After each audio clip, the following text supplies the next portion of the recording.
Welcome to livingpianos.com. I'm Robert Estrin, and I'm sitting in front of a Steinway manufactured over 100 years ago in 1905, a magnificent art case piano with intricate details of the woodwork.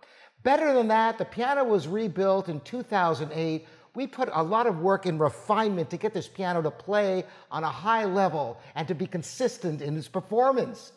I'm going to tell you more about the piano, but let's have some music right out of the gate. I'm going to start with the beginning of Bach's Fifth French Suite in G major, the Allemande movement.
You could hear the evenness of the tone.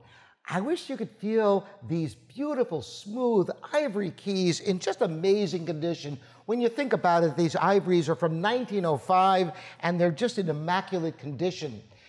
And the piano, I mentioned it was rebuilt, but there's a lot of things that go into rebuilding. This piano has new strings, pin block. It's got a new soundboard.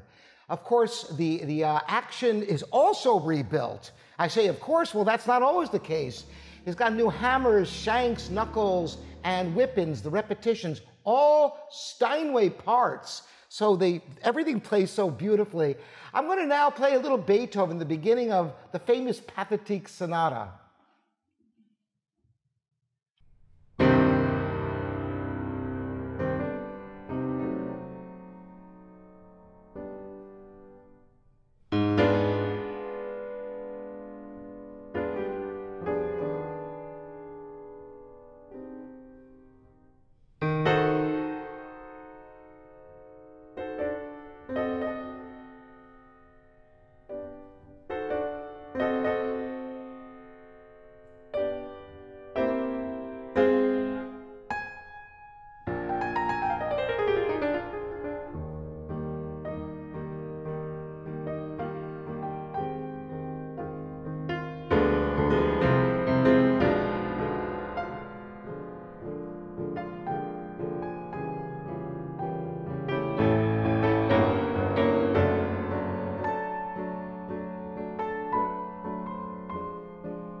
It's got fire. It opens up. It's got a warmth and yet a growl when you give it some energy.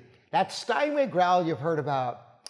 I'm going to close now with the beginning of the Chopin G minor ballade, so you can hear the lyricism and the singing tone of this piano.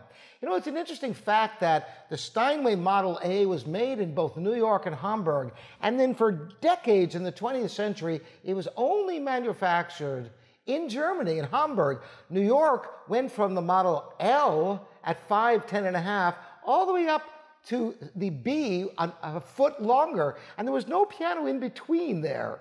And now the Model A, I'm glad to see, is being manufactured both in New York and in Hamburg. This indeed is a New York Steinway. So listen a little bit of the beginning of the G minor ballade.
A pleasure to play. The action weight is just where you want it, not too heavy, not too light. A beautiful piano that also is not overwhelming. If you have a smaller space and you don't want something that's going to blast you out of the room, this piano is a little bit more subtle than some pianos you might find out there. I hope you enjoyed this, and any questions, any piano questions at all, send them to me here at livingpianos.com. Thanks so much for joining me. We'll see you next time.